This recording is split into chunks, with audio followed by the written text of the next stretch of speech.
It's my time. It's my time to be alive. I'll talk about that in just a second.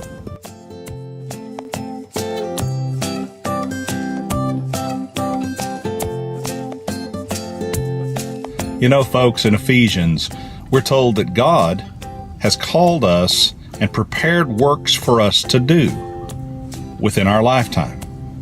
Sometimes I sit around and I think, man, what am I doing with my life? Am I doing what I should do? I don't want to waste my life. I don't want to miss the mark. I don't want to mess up and leave this world with nothing to show for my efforts. Sometimes I ask the question, God, what do you want me to do?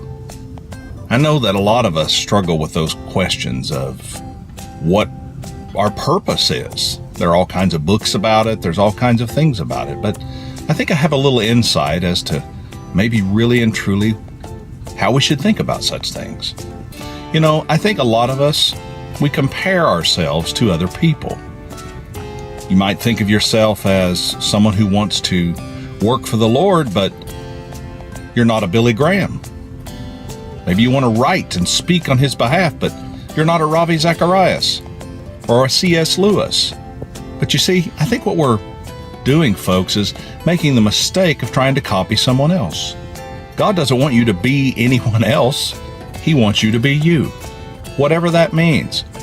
And it's just about having our heart open to try to figure out what our path is.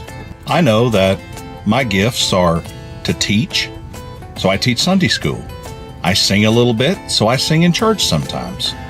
I can speak sometimes to crowds, so I do that when I'm asked to do so. I do a play occasionally at Christmas, so that's what I do.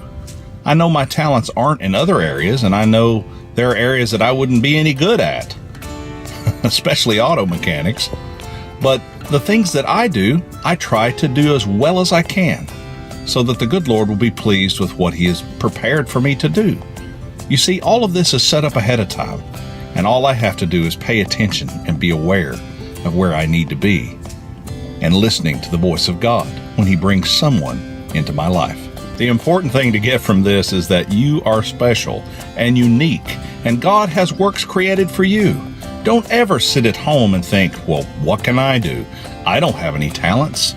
You're judging yourself based on other criteria than what God has set up for you. He has things prepared for you to do. So whatever that is, get out there and do them. I felt led to do this podcast, and I don't really have many subscribers, and I don't know if anyone even sees the videos, but maybe one person sometime will. You never know, and it might help them. I feel led to do that, and I'll continue to do so until I feel like that God wants me to move on to something else. Have a great day, people. Thanks for watching. Be kind to each other. See you on Monday.